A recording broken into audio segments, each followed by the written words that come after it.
اعوذ باللہ من الشیطان الرجیم، بسم اللہ الرحمن الرحیم۔ ہم روح کے بارے بات کر رہے ہیں۔ جو پہلے لیکچر تھا اس میں ہم نے یہ کہا کہ قرآن پاک میں اللہ تعالیٰ نے ارشاد فرمایا ہے کہ روح جو ہے اس کا علم انسان کو بہت کم دیا گیا ہے، اور اس لیے ہم نے یہ سوچا کہ پہلے تو یہ دیکھ لیں کہ قرآن پاک میں روح کا لفظ کس کس معنی میں استعمال ہوا ہے، اور یہ سمجھ آئی کہ قرآن پاک میں روح کے کئی مطلب ہیں، اور پھر ہم اس میں سے ڈھونڈیں گے کہ جو روح انسانی ہے وہ کیا ہے۔ دوسری صورت ہم نے یہ پیش کی تھی، دوسری آیت، کہ اللہ تعالیٰ نے یہ کہا کہ وَإِذْ قَالَ رَبُّكَ لِلْمَلَائِكَةِ إِنِّي خَالِقٌ بَشَرًا مِّن صَلْصَالٍ مِّنْ حَمَإٍ مَّسْنُونٍ، کہ جب اللہ تعالیٰ نے فرشتوں سے کہا، مطلب فرشتے موجود تھے انسان سے پہلے، انسان کی خلقت سے پہلے فرشتے موجود تھے۔ جب فرشتوں سے کہا کہ میں مٹی سے انسان بناؤں گا، اور اس کے بعد پھر یہ کہا فَإِذَا سَوَّيْتُهُ وَنَفَخْتُ فِيهِ مِن رُوحِي فَقَعُوا لَهُ سَاجِدِينَ، پھر جب میں اسے ٹھیک بنا لوں، ٹھیک بنا لوں کا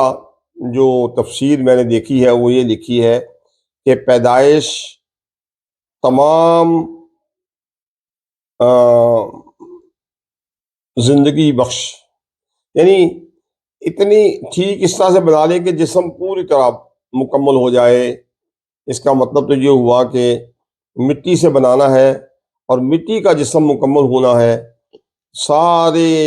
بتدریج مکمل ہوتا جائے گا، تو اس میں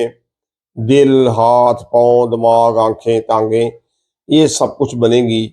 اور اس میں ہر چیز اللہ کی طرف سے عطا ہو جائے گی، تو اس میں پورے نظام بن جائیں گے، نظام ہضم اور جتنے بھی نظام ہیں، حیثیت کا نظام ہے۔ تو جب یہ سارے نظام مکمل ہو جائیں گے، انسان مکمل ہو جائے گا، تو وہ سوے تو ہوگا۔ پھر جب میں اسے ٹھیک بنا لوں، یعنی فرشتے موجود تھے، پھر مٹی سے انسان بنانا شروع کیا، اور پھر انسان کو بالکل ٹھیک انسان بنا دیا،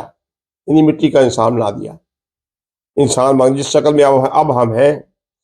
اور اس میں اپنی طرف سے روح پھونکوں، یعنی جب حضرت آدم جو ہیں وہ انسان کی مکمل انسان کی شکل میں آ گئے، پھر اللہ تعالیٰ نے ان کو اپنی طرف سے روح پھونکی۔ وہ خاص روح تھی جو حضرت آدم کو ملی، اور وہ خاص روح کا اللہ تعالیٰ نے اتنا تقدس، کیونکہ اللہ تعالیٰ کی یہ خاص عطا تھی، تو اس کے اوپر فرشتوں سے کہا کہ سجدہ کرو۔ اب اس کا مطلب یہ ہوا کہ انسان کو جو روح عطا کی گئی، آگے ہم بات کریں گے، فرشتے بھی روح ہے مثال کے طور پہ، لیکن انسان کی جو روح ہے وہ اسے اشرف المخلوقات بناتی ہے، فرشتوں سے بھی اوپر وہ اس کا درجہ ہے۔ تو انسان جو ہے وہ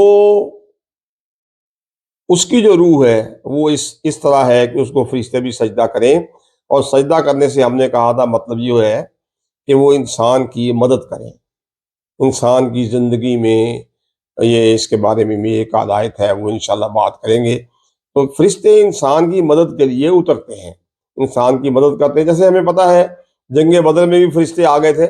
اللہ تعالیٰ نے بھیجے تھے کافروں سے لڑنے کے لیے۔ تو فرشتے جو ہیں وہ انسان کی مدد کرنے کے لیے کہا گیا، ہر طرح سے مدد کرنے کے لیے، اس کی پوری طرح سے اطاعت کرنے کے لیے، انسان کو خراب نہیں کرنا جیسے شیطان کرتا ہے، فرشتے نہیں کرتے۔ تو یہ سجدہ ہے فرشتوں کا۔ تو اشرف المخلوقات بنا کے اللہ تعالیٰ نے فرشتوں سے سجدہ کروایا، تو یہ ہم نے پچھلے لیکچر میں دیکھا تھا۔ اب ہم آگے چلتے ہیں کہ روح کے کچھ اور معنی بھی ڈھونڈے۔ اب ایک جو آیت ہے میں آپ کو سناتا ہوں، سورۃ مومن کی ہے، رفیع الدرجات ذو العرش یلقی الروح من امرہ علی من یشاء من عبادہ لینذر یوم الطلاق۔ بلند درجے دینے والا، عرش کا مالک، ایمان کی جان یعنی وہی ڈالتا ہے اپنے حکم سے اپنے بندوں میں جس پر چاہے کہ وہ ملنے کے دن سے ڈرائیں۔ یعنی جن لوگوں کو، جن شخصیتوں کو اللہ تعالیٰ چن لیتا ہے ان کی طرف وحی کرتا ہے فرشتوں کے ذریعے، اور جو وحی ہے اس کو بھی یہاں لفظ، اس کے لیے بھی روح کا لفظ استعمال ہوا ہے۔ تو یہ جو انسان کے اندر فرشتوں کی روح ہے، انسان کے اندر ایک خاص روح اللہ تعالیٰ نے عطا کی ہے، اور یہاں روح جو ہے وہ وحی کے معنوں میں آئی ہے، یعنی جو اللہ کا کلام جو ہے جو اوپر سے آ رہا ہے اس کو بھی وحی کہا گیا ہے، اس کو بھی روح کہا گیا ہے۔ اگلی آیت ہے سورۃ شورى کی، وَكَذَلِكَ أَوْحَيْنَا إِلَيْكَ رُوحًا مِّنْ أَمْرِنَا مَا كُنْتَ تَدْرِي مَا الْكِتَابُ وَلَا الْإِيمَانُ وَلَكِنْ جَعَلْنَاهُ نُورًا نَهْدِي بِهِ مَن نَّشَاءُ مِنْ عِبَادِنَا وَإِنَّكَ لَتَهْدِي إِلَىٰ صِرَاطٍ مُّسْتَقِيمٍ۔ اور یوں ہی ہم نے تمہیں وحی بھیجی، اور یوں ہی ہم نے تمہیں وحی بھیجی، ایک جاں فضا چیز اپنے حکم سے، اس سے پہلے کہ نہ تم کتاب جانتے تھے نہ احکام شرع کی تفصیل، ہاں ہم نے اسے نور کیا جس سے ہم راہ دکھاتے ہیں اپنے بندوں سے جسے چاہتے ہیں، اور بے شک تم ضرور سیدھی راہ بتاتے ہو۔ جس طرح اور انبیاء کے اوپر اللہ تعالیٰ نے سورۃ مومن میں کہا کہ میں وہی بھیجتا ہوں، اسے روح کہا، اسی طرح سے اس آیت میں بھی اللہ تعالیٰ نے کہا کہ میں نے آپ کی طرف بھی، خود نبی کریم صلی اللہ علیہ وآلہ وسلم کی طرف بھی جو وحی آئی اسے بھی اللہ نے روح کہا۔ وَكَذَلِكَ أَوْحَيْنَا إِلَيْكَ رُوحًا مِّنْ أَمْرِنَا، تو یوں ہی ہم نے تمہیں وحی بھیجی، ایک جاں فضا چیز یعنی روح، اپنے حکم سے، کہ اس وحی سے پہلے نبی کریم صلی اللہ علیہ وسلم کتاب کے بارے میں، ایمان کے بارے میں، اور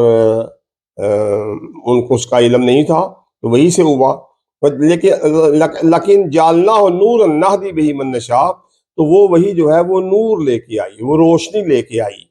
جس سے جو ہمارے جو اللہ کے بندے ہیں ان کو رستہ ملتا ہے۔